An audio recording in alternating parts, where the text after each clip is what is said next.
Lena Marlowe had lived in Alderbridge her whole life, yet she never knew that a forgotten garden lay hidden behind the old clock tower, until the day she followed the sound of humming. It happened on a quiet Sunday evening. The town square was empty, the bakery windows fogged from the last batch of bread, and the clock tower's hands were frozen at 7:14, as they had been for years.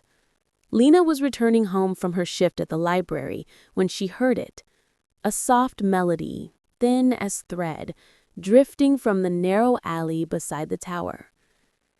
Curiosity tugged at her. She stepped into the shadows and found a rusted iron gate slightly open.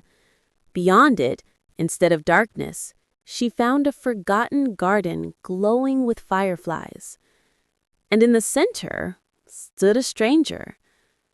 He was tall, his coat dusty from travel, his back turned to her as he gently tuned a small wooden lyre. When he finally looked up, his hazel eyes held equal surprise and relief, like he'd been waiting for someone, though he didn't know who. "Did you make this place?" Lena asked, breathless from the beauty around her. "No," he said. "I'm only helping it remember what it used to be." His name was Elias Thorne, a wandering craftsman who claimed he was once a gardener of places, not people. He had arrived in Alderbridge searching for a garden planted by his grandmother decades ago, one everyone believed had wilted long ago. But the seeds had survived, and now they awoke again. Night after night, Lena returned to the hidden garden.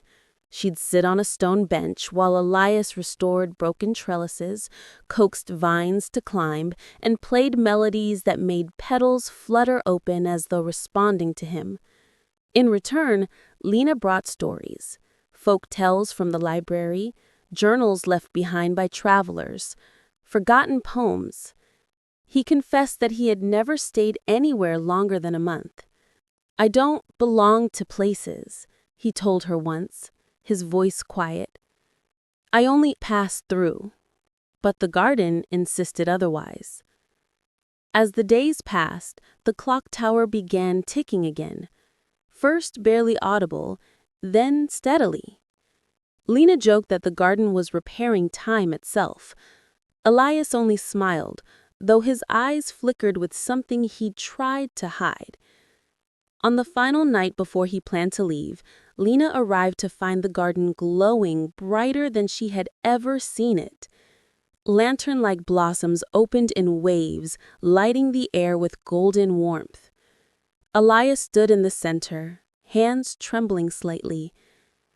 "I've fixed the last part. The garden will live without me now." Lena felt something tighten inside her chest. "Does that mean you're leaving?" He didn't answer first. "This place healed something in me. But people like me, we're not meant to stay." "Maybe you are. Maybe you just never had a reason before." Silence stretched between them, soft and trembling. Then, for the first time, Elias set down his travel bag. "What if I tried?" he said, slowly. "What if I learned how to stay?" The clock tower chimed, one deep resonant tone that rolled across the garden like a blessing, and Elias walked toward her. Not as a traveler passing through, but as someone who, for the first time in his life, had found a place and a person worth returning to. The garden, the town, the clock tower, everything seemed to breathe in unison as she took his hand. And so Alderbridge gained not only a restored garden, but a story whispered through generations. A story of the moment a wandering heart finally chose to belong.